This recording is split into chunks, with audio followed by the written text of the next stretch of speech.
Kuya, narinig mo na ba yung AI Talks? Oo, maganda yan. Si Voice Master and AI Expert. Narinig ko sa radio, AI Talks with the Voice Master. Anak, lakasan mo nga yung radio. Ano raw? AI Talks? Ano yun? Oy, Mare. Narinig mo na? May AI Talks daw sa Radyo Pilipinas. Narinig nyo ba ang AI Talks with the Voice Master? Sis, nakita mo sa feed, AI Talks with the Voice Master live sa Radio Pilipinas. Talaga? Wala naman akong alam tungkol sa AI na yan. Ako rin eh. Ano ba yung AI Talks na yan? Makinig na ng AI Talks with the Voice Master tuwing Sabado, alas 8 ng umaga, dito lang sa Radyo Pilipinas. AI Talks with the Voice Master.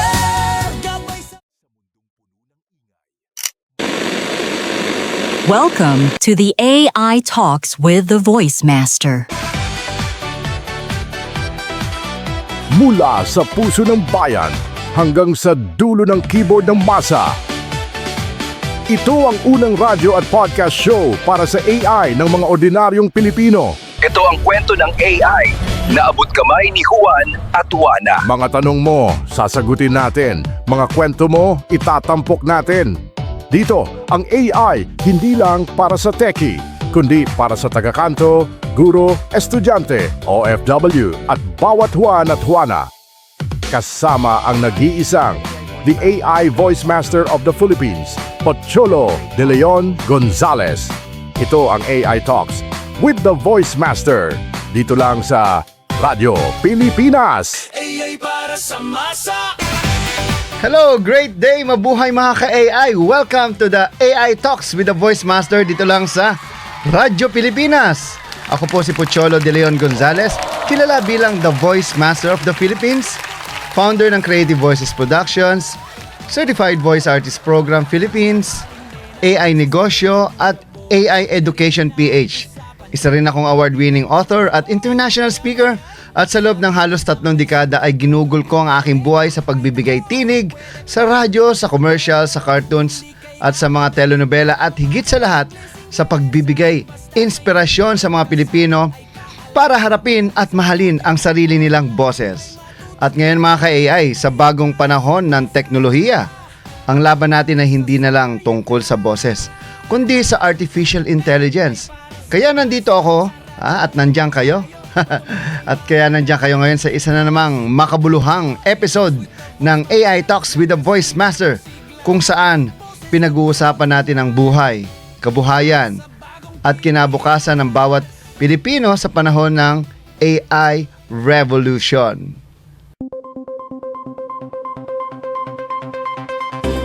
This is the AI Talks with the Voice Master. Your front row seat to the rise of artificial intelligence in the Philippines and beyond. The stories, the voices, the future, all in one conversation that matters. Welcome to the AI Talks with the Voice Master.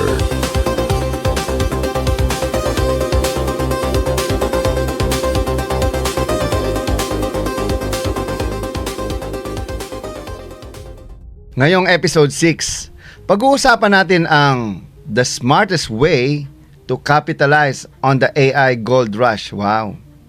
Isipin nyo noong 1849, California Gold Rush, mga mahigit $2 billion ang nakalap sa loob ng mga 6 na taon, no? At yan ay, kung i-convert natin sa value ng pera ngayon, malaki yun, di ba?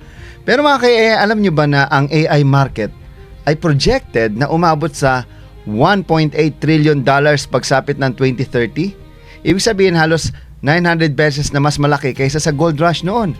Pero ito ang pinakamahalagang pagkakaiba. Noong panahon ng gold rush, kailangan mong iwan ang lahat, trabaho, pamilya, komunidad, at bumiyahe ng libo-libong milya para lang sumugal kung makakakuha ka ba ng ginto.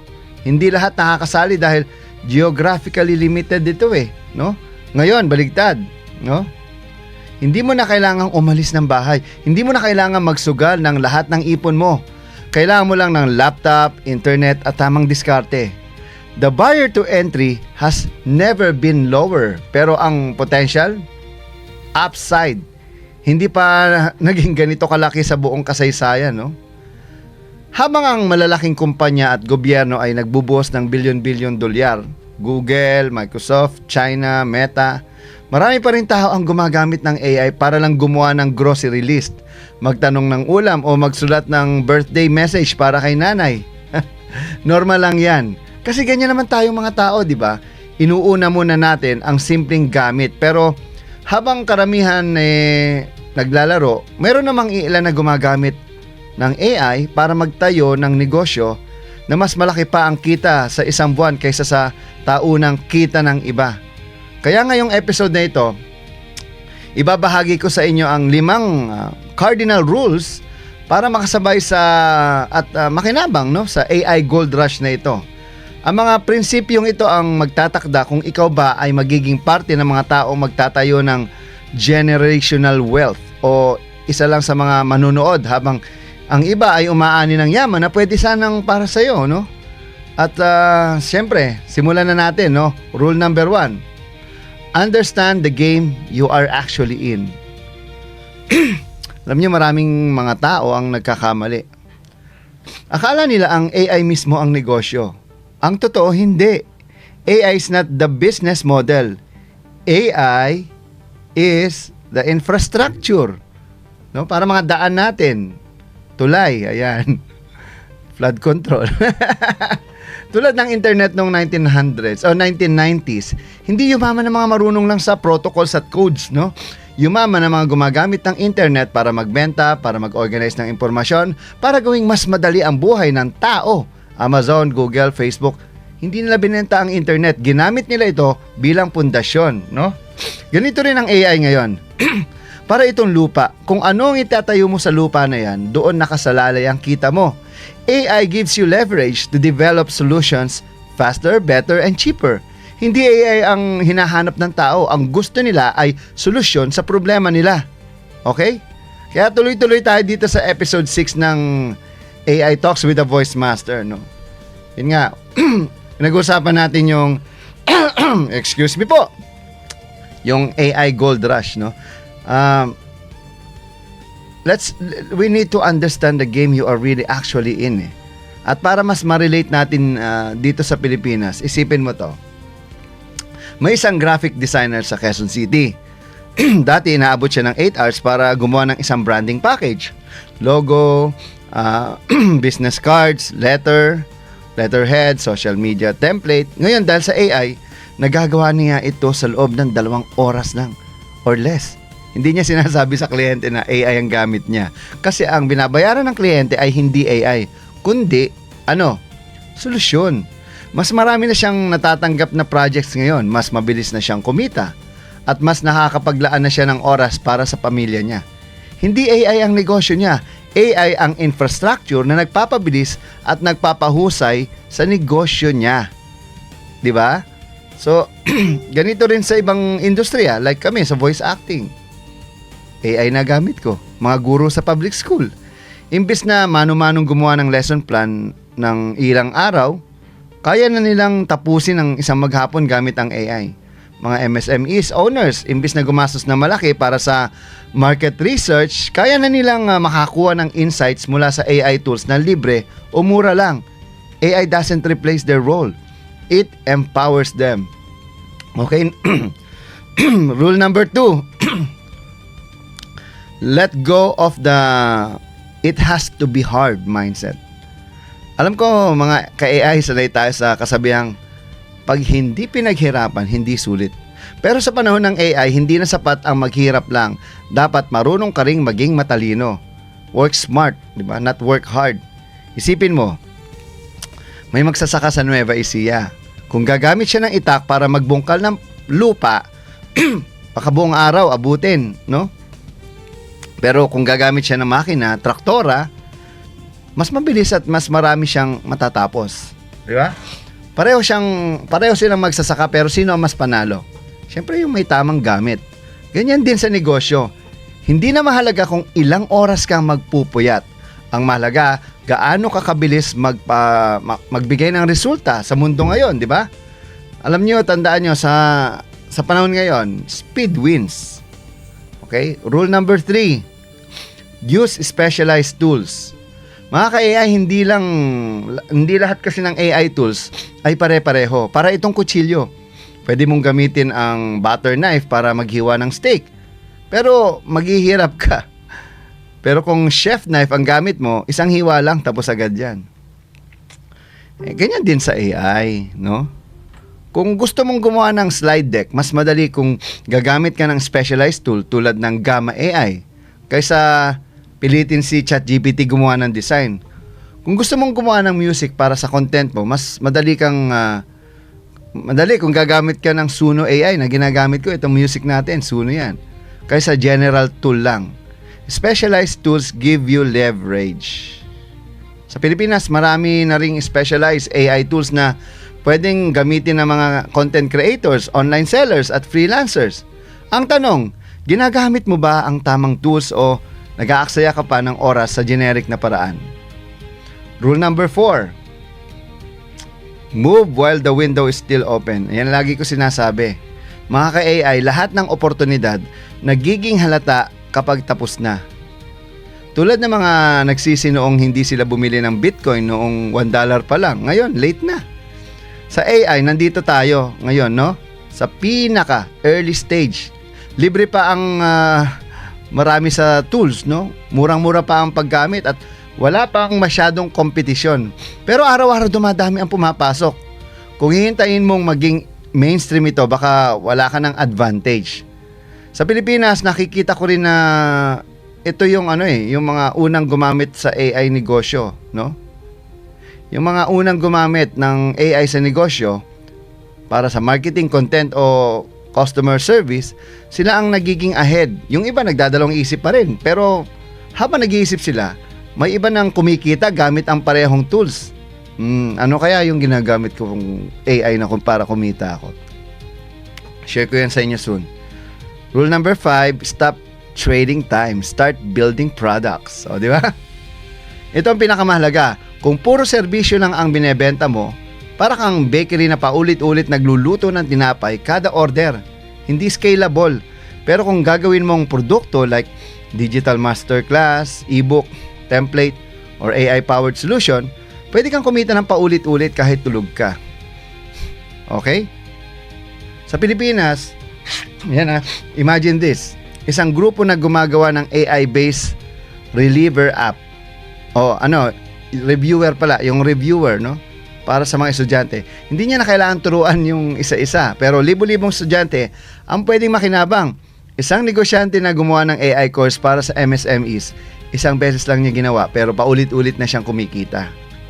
Digital products plus AI equals leverage.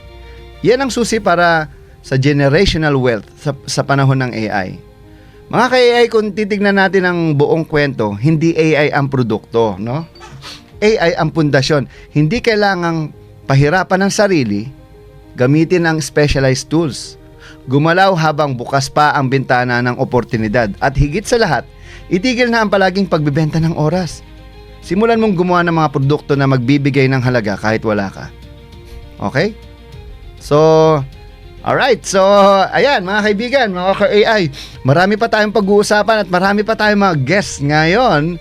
At syempre, huwag natin kalimutan ang balitang AI na ngayon. I-introduce natin ang kauna-unahang AI reporters. Walang iba kundi si Ira at si Ivan. Alright, so we're making history here sa Radyo Pilipinas. Ang kauna-unahang AI reporters. May nauna pero hindi sila animated. Etong si kaya lang sa kabilang stasyon yun, hindi na ginamit. Ito, magiging regular nating silang kasama. Kaya abangan natin dito lang sa Balitang AI with Ivan and Ira. See you later. Bang! Sa likod ng bawat inobasyon, may kwento ng tao. Narito ang segment kung saan teknolohiya ay nagiging personal. Ito ang AI and Personal Interviews kasama sa AI Talks with the Voice Master. Mga ka-AI, excited ako ngayon dahil makakasama natin ang isang tunay na haligi ng komunikasyon at public service. Kasama natin ngayon sa AI Talks ang isang TV at stage director, multimedia host, writer, editor, commerce consultant, educator, at digital creator.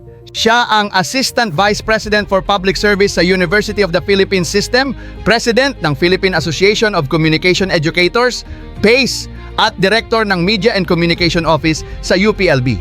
Bukod pa rito, isa rin siyang Assistant Professor ng Development Broadcasting and Telecommunication sa UPLB College of Development Communication at Dating Director ng UPLB Learning Resource Center. Mula Los Baños, Laguna, Public Service Communicator, Educator at Lifelong Learner, mga ka-AI, please welcome Mark Lester Del Mundo Chico. Para mas makilala ka pa ng ating mga manonood, maaari mo bang ipakilala ang iyong sarili at ikwento kung ano ang mga ginagawa mo ngayon? Hello there, my name is Mark Lester Del Mundo Chico. I'm an assistant professor at the UPLB College of Development Communication. I'm also the UP System Assistant Vice President for Public Service and Director for Media and Communication at UPLB. At the same time, I'm also President of the Philippine Association of Communication Educators. So I'm a teacher, I'm a communicator, but I'm also a lifelong learner. Right now, I am very busy with the day-to-day activities in my two offices. One is the Media and Communication Office of UP Los Baños, where we employ strategies for media and communication that includes content creation and publication. We have creative media production. We have external relations and brand management, internal communication and special events, and of course, online and emerging media management. But at the same time, a lot of the things that we do also involve day-to-day operations and administrative functions. I'm also involved in the monitoring and reporting of public service initiatives of the University of the Philippines. We are under the Office of the Vice President for Public Affairs. And with PACE, I'm busy with our 50th anniversary preparations that's upcoming this October here at UP Los Baños. So yeah, I hope that all of you who are watching right now will also join us in that celebration. Kailan ka unang gumamit ng AI? Ano ang unang karanasan mo dito at ano ang naging reaksyon mo? Honestly, I might have not known it, but perhaps I used that years ago. But if we're talking about generative AI such as ChatGPT, I think I used that just last year when it boomed and people were talking about it. But also we use other apps like Grammarly to check your grammar and many others. But yeah, probably just last year. Sa iyong trabaho at personal na buhay, paano nakatulong ang AI? May particular ka bang example na nagbago talaga ng paraan ng iyong pagtuturo o pag-communicate sa publiko? The experience was a little surprising in a way that if you are not literate enough, you would think that everything that the AI tool gave you was actually accurate. But of course, upon learning more about it, you would understand that there are some issues that need to be addressed. And at the same time, you know that it will only give you something that you also need to verify, right? But it allows you to discover new things as well. And I think that's something beautiful also, because you get to learn more about, say, a certain topic you'd like to research, or maybe a question that you'd like to be answered. But of course, there has to be some caution when doing that, when using AI for your day-to-day life, and especially for students, right? Yeah. Marami pa rin ang nag-aalangan sa paggamit ng AI. Ano ang nais mong iparating sa publiko tungkol dito? For instance, when I use sentence construction tools or grammar check, it makes it a lot easier, and at the same time I am able to curate my own tone in some of these AI tools. And what's interesting also is that because of the many versions of ChatGPT, now I realize maybe I used that 2 years ago, because you can actually curate your own tone, personality when using AI, right? In broadcasting, we have not really used that much, not to the extent of really replacing us, our voice, or our activities like researching, data gathering, etc. But in meetings, for instance, we use AI to generate the initial minutes of meeting. Of course, there are some discrepancies or inaccuracies, and you just correct it, no? So somehow it allows you to be more efficient in a way, because you don't spend too much time really transcribing a certain recording of a meeting, or a recording, say, of an interview. So it gives you more time for other things. So I think that's how AI somehow affected my daily life. Sa tingin mo, paano makakatulong ang AI sa mga Pilipino, lalo na sa larangan ng edukasyon, negosyo at pang-araw-araw na pamumuhay?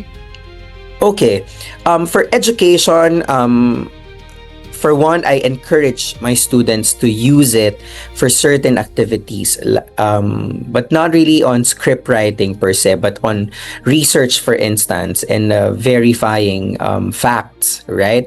For interviews, as I mentioned, for transcribing, they can use that. For grammar check, they can use it.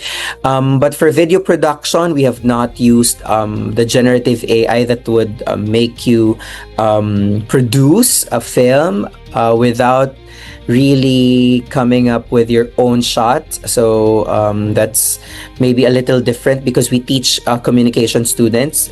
We have media production courses. But in the office, that's very helpful when you try to say, get inspiration for messages, for images that you may need in a certain material, for instance, no? But we still produce our own, despite the fact that we have access to these tools. For presentations, for instance, we also use that, and I think that has helped students a lot, right? Because somehow they don't have to curate their own design, because there's a lot of design available in AI tools that allow you to produce slides, right? But again, the checking is another thing, and you really have to make sure that every little detail there, image, icon, whatever, is accurate, it's factual, it's appropriate even, right? But using AI has allowed people to discover new things, to learn something new, to perhaps have someone to talk to, because I remember also just doing a literal chat with an AI tool, just maybe wanting to discover things about anything under the sun, actually. So it can also be a companion for you, but of course, again, there should be very, very careful use of it, right? Because I learned that some AI tools would have a different effect on some people, right? Yeah. At syempre, ano ang iyong final message o payo sa ating mga manonood tungkol sa pagyakap sa AI at pag-unawa sa teknolohiya?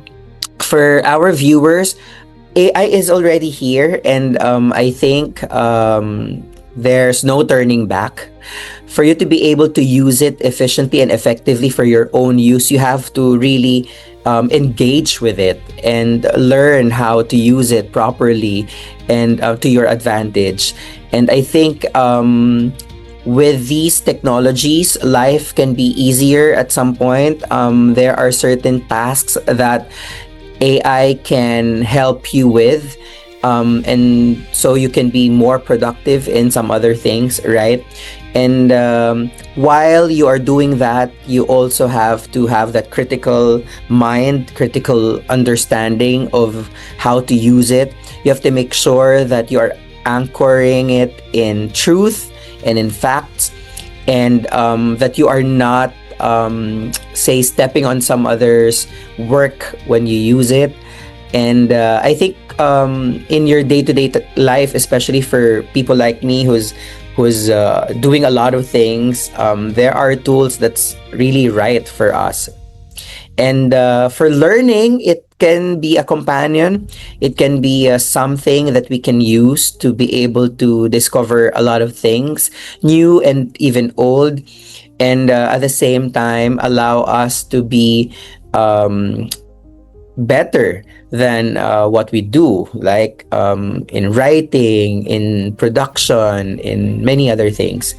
So yeah, just be open about it. Make sure that you are open-minded in using it, but at the same time cautious, disciplined, and very professional in the way that you use AI tools. So yeah, I guess that's it for me. Thank you very much for this opportunity. Bago tayo magtapos, gusto ko munang magpasalamat ng taos puso kay Mark Lester del Mundo Chico. Mark, maraming salamat sa pagbabahagi ng iyong kaalaman, karanasan, at inspirasyon dito sa AI Talks. Ramdam namin ang malasakit mo para sa edukasyon at komunikasyon, at ang passion mo para gamitin ang AI bilang kasangkapan para sa mas makatao at mas makabagong lipunan. Mga ka-AI, ito ang mga kwento na gusto nating marinig. Mga kwentong nagpapakita na ang AI ay hindi lamang teknolohiya, kundi isang kasangkapan para maghatid ng mas mahusay na serbisyo, mas makabuluhang pagkatuto, at mas maayos na koneksyon sa ating komunidad. Ako si Pochulo de Leon Gonzales, ang inyong AI Voice Master, at ito ang AI Talks, kung saan pinag-uusapan natin hindi lang ang hinaharap ng teknolohiya, kundi pati ang kinabukasan ng bawat Pilipino. Maraming salamat sa pakikinig at panunood. Kita-kits muli tayo sa susunod na episode para sa isang mas makabagong, mas makatao, at mas makabayang bukas. Muling magbabalik ang The AI Talks with the Voice Master. Huwag kayong aalis. Babalik kami